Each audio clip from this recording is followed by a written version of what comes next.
पुराच्या पाण्यात दूध ओतून वेधलं पुलाच्या प्रश्नाकडे प्रशासनाचं लक्ष. हिरण्यकेशीवरील भडगाव पुलाची उंची वाढवण्याच्या मागणीसाठी उभाटा शिवसेनेचे आंदोलन. तीव्र शब्दात सरकारचा निषेध आणि करण्यात आली घोषणाबाजी. 2 दिवसाच्या मुसळधार पावसाने तिसऱ्या दिवशी भडगाव पुलावर पाणी येतं आणि चंदगडसह निम्म्याहून अधिक गडिंग्लज तालुक्याचा शहराशी संपर्क तुटतो. 1960 सालच्या या पुलाची उंची वाढवा किंवा त्याला समांतर पर्यायी नवीन पूल बांधा अशी मागणी करत उभाटा शिवसेनेच्या वतीने आज भडगाव पुलावर आंदोलन करण्यात आलं. पुराच्या पाण्यात दूध ओतून प्रशासनाचं शेतकऱ्यांच्या समस्येकडे लक्ष वेधण्यात आलं. यावेळी रस्त्यावरील पाण्यात बसत सरकारचा तीव्र शब्दात निषेध करत जोरदार घोषणाबाजी देखील करण्यात आली. गडिंग्लज चंदगड राज्यमार्गावरील भडगाव येथील पूल हा महत्त्वाचा दुवा आहे. ज्यावेळी या पुलावर पाणी येऊन हा मार्ग बंद होतो तेव्हा आसपासचे सर्व बंधारे देखील पाण्याखाली गेलेले असतात. त्यामुळे गडिंग्लज तालुक्याच्या पूर्व भागासह संपूर्ण चंदगड तालुक्याचा गडिंग्लज शहराशी असणारा संपर्क तुटतो. हिरण्यकेशी लगतच्या कित्येक गावातील शेतकऱ्यांचा भाजीपाला, दूध हे शहरात येत असतं. मात्र वाहतूक थांबल्यानं शेतकऱ्यांचं मोठ्या प्रमाणात आर्थिक नुकसान होतं. शिवाय आपत्कालीन वैद्यकीय समस्या निर्माण झाल्यास वेळेचा आणि पैशाचा अपव्यय होतो. यावेळी प्रशासनाचे लक्ष वेधण्यासाठी पुराच्या पाण्यात दूध ओतण्यात आलं.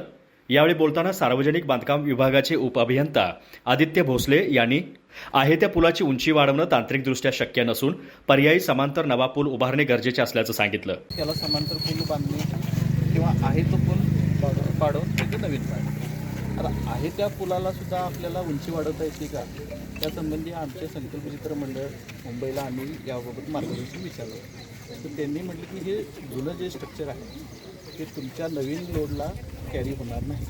मग तुम्ही हे एकतर पूल पाडूनच नवीन बांधा किंवा त्याला समांतर एक पूल बांधा. आता समांतर पूल बांधण्यासाठी आपल्याला 2 पर्याय, एक तर खालच्या बाजूस किंवा वरच्या बाजूस. खालच्या बाजूस बांधायला गेलो तर आपल्याला तिकडचा भडगावचा जॅकवेल होतो, तिथून गावाला पाणी पुरवतो, त्या बाजूला आपण बांधू शकतो. आणि वरच्या बाजूस बांधला आपण त्याला 2 पोचमार्गाचे 2 हे आहे, एक भडगावची हद्द आहे आणि एक दुसरी जी आहे ती गडिंग्लज नगरपंचायतची. भडगावची हद्द आहे ती ग्रामीण हद्द आहे आणि इकडची जी आहे ती आपली नगरपालिका हद्द. या बाजूला जमिनीचे दर जास्त आहे, त्या बाजूला जमिनीचे दर कमी आहे.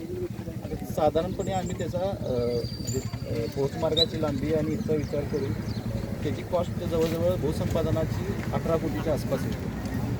आणि आपल्याला नवीन पूल जो बांधायचा आहे तो नवीन पूल बांधताना आपण नवीन पुलाच्या संदर्भात त्याचे जे भूगर्भाची तपासणी आहे ती आपण करून घेतलेली आहे, त्याचा सर्वे केलेला आहे आपण. आणि 30 मीटरचे 4 गाळे असं आपल्याला आम्ही तांत्रिकदृष्ट्या त्याचं रेखांकन केलेलं आहे आणि त्याबाबतचा प्रस्ताव आपला शासन स्तरावर आम्ही पाठवला होता. यावेळी उभाटा शिवसेनेचे जिल्हा प्रमुख प्राध्यापक सुनील शिंत्रे, उपजिल्हा प्रमुख संभाजी पाटील, तालुका प्रमुख दिलीप माने, अजित खोत, शहर प्रमुख संतोष चिकोडे, सुरेश हेब्बाळे आदींसह अन्य पदाधिकारी शिवसैनिक उपस्थित होते. पोलीस निरीक्षक गजानन सनगर यांच्या नेतृत्वाखाली मोठा पोलीस बंदोबस्त तैनात करण्यात आला होता.